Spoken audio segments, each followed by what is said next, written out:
Pekný dobrý deň všetkým. Dnes by som chcel objektívne porovnať tri politické udalosti, ktorých som sa osobne zúčastnil. Ide o stretnutie rôznych politikov s občanmi.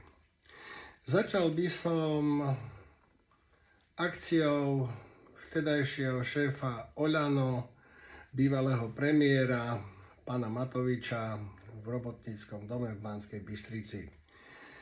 Sála bola plná, neboli tam žiadni straníci. Je pravda, že prevahu tvorili jeho nadšení priaznivci a my, odporcovia, sme boli v menšine. Ale objektívne musím skonštatovať, hoci toho pána nemôžem vystáť, že každý dostal slovo, nikomu sa neskákalo do rečí, nikto nebol obmedzovaný, nikto nerečnil hodinu a nezdržiaval čas, aby nestihli odovzdieť všetky otázky. A diskusia trvala dovtedy, kým bol niekto ochotný ešte diskutovať. Vo veľmi podobnom duchu sa nieslo aj stretnutie s veľmi nepopulárnymi politikmi na Sliači, ktorého sa zúčastnili pán Naď, pán Heger, pani Nicholsonová a pani Novotová. Opäť nikto siahodlho nerečnil, hneď sa spustila diskusia, v ktorej sme spomínaných ľudí vôbec nešetrili. V mojom prípade uznali, že na to, ako som im naložil, oceňujú, že som to povedal kultivovane, bez kriku, bez vulgarizmov, čo je, myslím si, štandardné. Vo veľkom kontraste k týmto spomínaným udalostiam bolo stretnutie občanov s pánom Huliakom, ktoré sa uskutočnilo túto sobotu v Ružomberku. Týždeň pred podujatím volal plukovník vojenského spravodajstva, pán Pavol Marko, nášmu spoločnému známemu a prosil ho, aby mi dohovoril, lebo sa im donieslo, že sa chcem tohto stretnutia zúčastniť. Údajne nech zvážim, či mi to za to stojí. Tesne pred samotným podujatím vydal nejaký bezduchý človeček, ktorého nepoznám, status, že sa dozvedeli o chystanej provokácii, ale oni sa nedajú zastrašiť, hrdinovia. Na to som reagoval videom Demokracia balkánskeho typu, kde som sa spýtal, či je opozičný názor provokáciou. A oznámil som, že napriek zdravotnej indispozícii som sa teda rozhodol, že sa predsa tohto stretnutia zúčastním. Keď sme tam prišli, bolo nás asi 20 z rôznych kútov Slovenska. Prekvapili nás policajné autá, ktoré stáli pred hotelom. Keďže 4 z nás robili živý vstup na internet a snímali náš príchod, je zdokumentované, ako pred sálou stáli nejakí ľudia a chceli nám znemožniť vstup do sály. Na čele s plukovníkom SIS pánom Zacharovským, ktorý nám jednoducho oznámil, že my nepôjdeme. Samozrejme, že tí, ktorí stáli vpredu, sa pýtali, že prečo práve my nepôjdeme, tak nám drzo klamal do očí, že je to súkromná akcia, ktorá je vyslovene na pozvánky. Tak sme sa pýtali príchodzích, či majú pozvánky. Ani jeden žiadnu pozvánku nemal, napriek tomu ich pustili dnu. Ľudia, ktorí snímali celú túto nechutnosť, pokračovali v natáčaní cez sklenú stenu a snímali poloprázdnu sálu, kde sedeli len okresnými predsedami pozvaní členovia Národnej koalície. Takzvaná klaka, ktorá mala tlieskať týmto trom vyťuzom.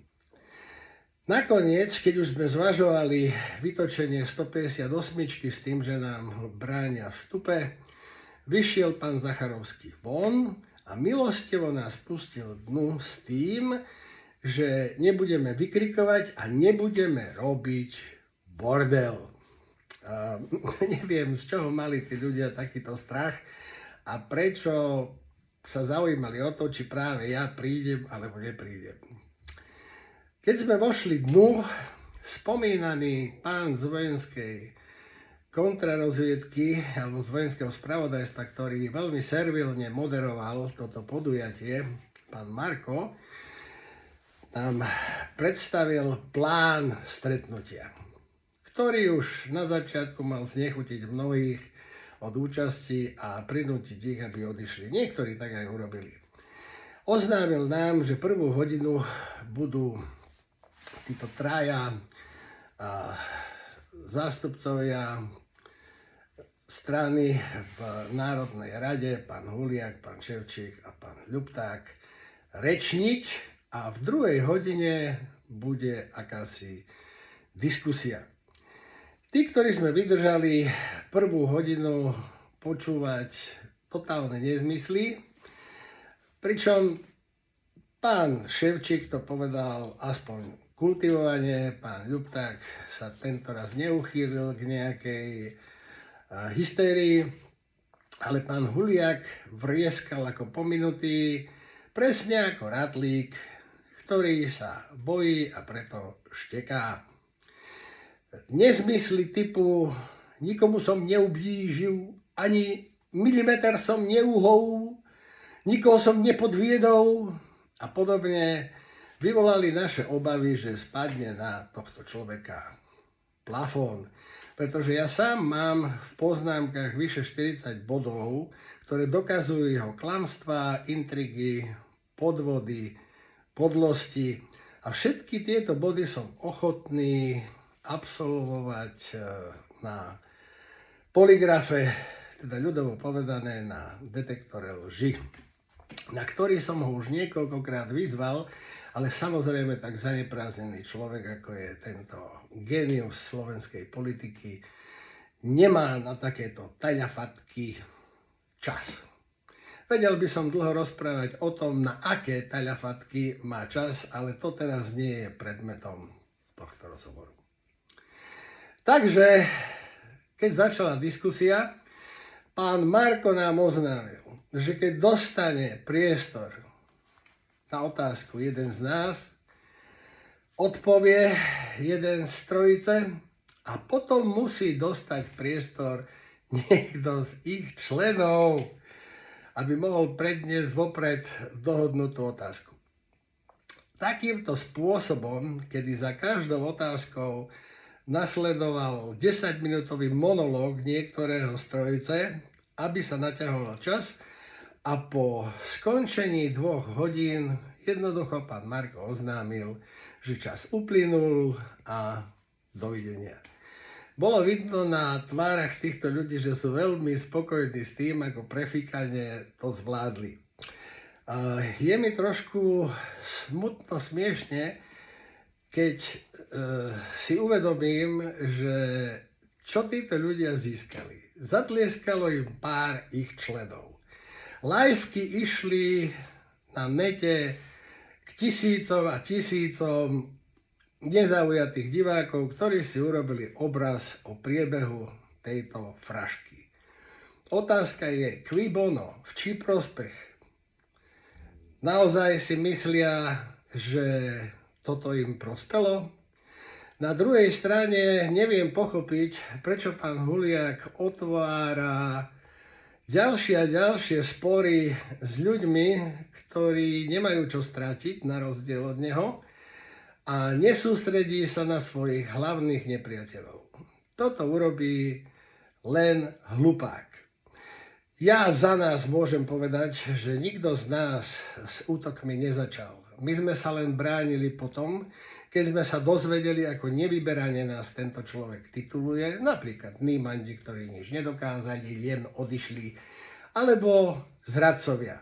Nikto z nás nie je z takého cesta, aby si nechal brnkať po nose, najmä od takého podlého, zbabelého človeka, ako je pán Huliak. Takže ak chcete vojnu, môžete ju mať. Ja vás ubezpečujem, že ja osobne vám každý úder vrátim mnohonásobne. Je na vás, či budeme pokračovať v tejto pre mňa nie vojne, lebo to je smiešná záležitosť, alebo nie. Majte sa pekne, dovidenia, do počutia.